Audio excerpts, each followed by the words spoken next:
One of the biggest frustrations for people is feeling like there's not enough money to put away after expenses to grow their wealth. They feel like they either have to sacrifice what they like now in order to save and invest, or they'll end up with no money in the future. But in the book, I Will Teach You to Be Rich by author Ramit Sethi shows us a few strategies to still enjoy our life while making sure our investments are fully funded, all in 5 major ideas. And if you're ready, let's get started.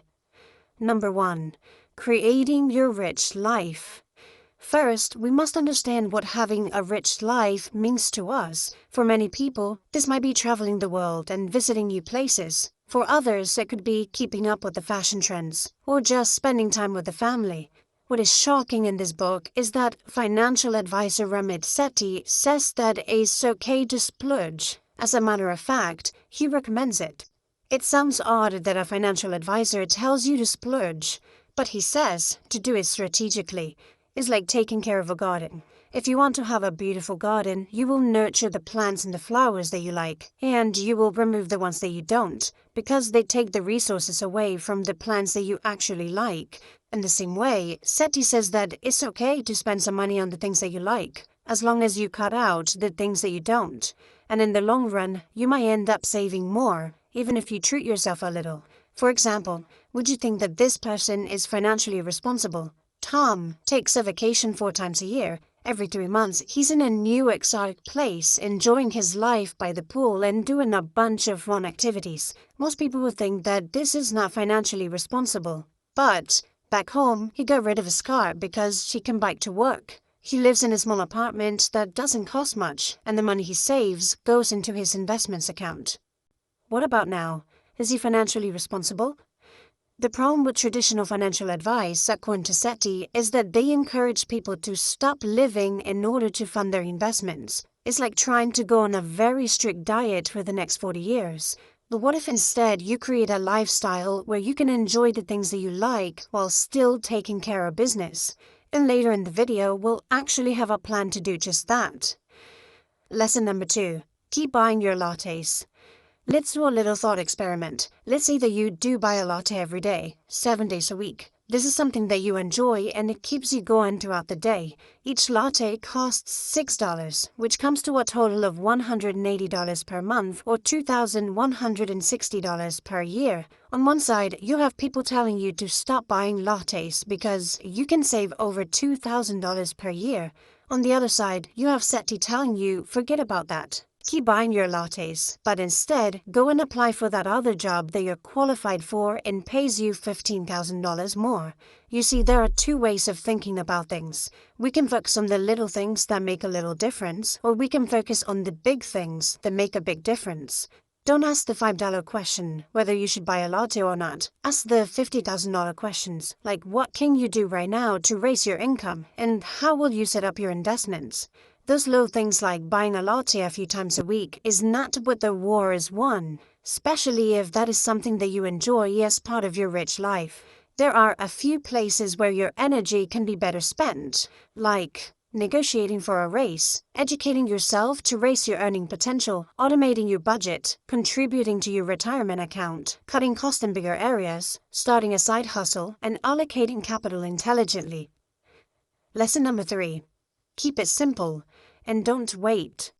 The enemy of execution is complexity. Most of us have something in our life that we haven't started yet because it seems a little overwhelming. And when it comes to investing, keeping it simple can mean the difference between starting now and putting it off a few more years. Not only that, but simplicity tends to get the better result in the long term. Following the boring investment strategy over a prolonged period of time tends to beat the advanced strategies the majority of the time. So why waste time instead of getting started? You'll make more progress as a runner going for a jog rather than spending hours comparing the best running shoes.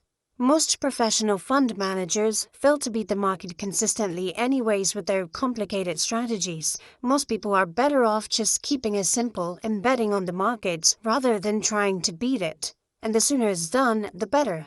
As they say, the best time to plant a tree was 10 years ago. The second best time is today. And this is how we do it. Lesson number 4. Setting up your automated money system. The goal is to put a few hours of work up front to make the rest of your life easier. You see, humans are vulnerable at times. We get distracted, unmotivated, and inconsistent from time to time, which can put in danger our previous investment efforts and make it more difficult to continue building our financial freedom. We might feel motivated now, but it can fluctuate throughout the years. So we must set up an automated system that allows us to stay consistent with our long-term money plan regardless of how we feel.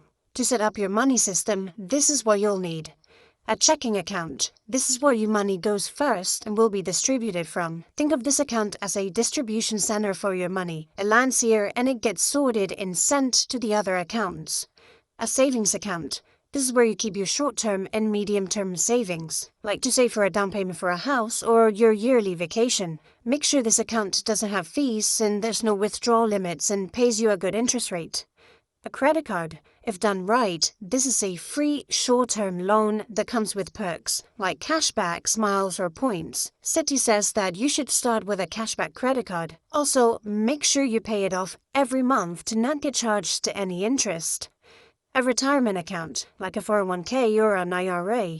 Most people might already have a 401k, but not an IRA. If so, start your investments account. This can be done with an online broker, like Vanguard or Charles Schwab. Your automatic money system must be based on a conscious spending plan, which contains 4 buckets. By creating a plan for your money ahead of time, you won't have to think about it later. Here's a great suggestion for money division for each category. Fixed cost, 50 to 60%. Investments, 10%. Savings, 5 to 10%. And guilt-free spending, 20 to 35%. You can modify it depending on your goals, but Sethi says to never go under 5% on your savings or under 10% on your investments, since they are the driving force of your rich life. Setting up automation is incredibly important because by automatically allocating a portion of your money to your investments, not only you create wealth without much effort, but it teaches you to live without the money that goes into your future. If you don't see it, you don't get the urge to spend it. Lesson number 5. Making money with money. Investing can be a little overwhelming, but understanding some of the simple building blocks of investing can take a lot of that stress away and make it easier to understand what's going on. Typically, most investment funds are composed of 2 main assets: stocks and bonds. Stocks are pieces of ownership in a company. Now, there's a variety of different stocks in a variety of different sectors and industries, and most people might not have the time and energy to understand them all. This is one of the reasons for the creation of index funds. Index funds are investment tools that invest in stocks in entire sectors or even different sectors all at once. For example, instead of trying to buy individual blue-chip stocks, we can buy the S&P 500, which tracks the 500 biggest companies in the US. So by buying one share of this, you'll be investing in 500 different companies, all in one purchase. A total market index gives us exposure to all of the stock in the market all at once. There are even international indexes that create exposure to companies outside of the US. Bonds are a little different. Bonds are less volatile than stocks since they don't follow the movements of the stock market. Bonds are essentially loans that we give to a company or the government where they pay us our money back plus interest. This tends to be an important part of our investment strategy since they create stability in our portfolio. While stocks might go up and down, bonds tend to stay more steady. Then you have your asset allocation. This is how much of each asset you have in your portfolio. This allows you to control your risk in your portfolio. As you get older, it can be a good idea to reduce your stock position and increase your bonds position. This is because stocks are riskier. They have a much higher potential for growth, but they also have a much higher potential to crash. So as you get older, reducing this risk can create more safety as you get closer to retirement. There are 2 ways of doing this. You can invest in target date funds, which are funds that automatically rebalance your portfolio as you get older to adjust your risk, so you don't have to do anything other than fund your portfolio. Many of these might have small management fees, so that is something to keep an eye on. Or managing your own portfolio. This comes with many risks and requires a lot of emotional discipline. Remember, most professional investors cannot beat the market average of 8% consistently. But if you choose to self-manage, Sethi gives you the strategy of one of the very few investors who has consistently beat the market with an average return of 13.5% yearly.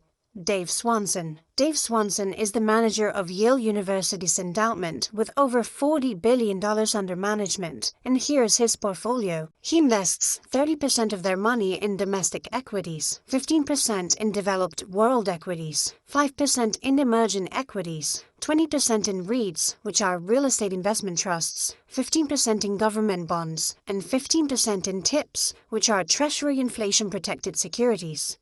Now, here's a tip. Use index funds instead of choosing individual companies, because that takes a whole nother level of security analysis. Let me know in the comments what book you want me to cover next, and you might inspire the next video. As always, thank you for watching, and I will see you in the next video.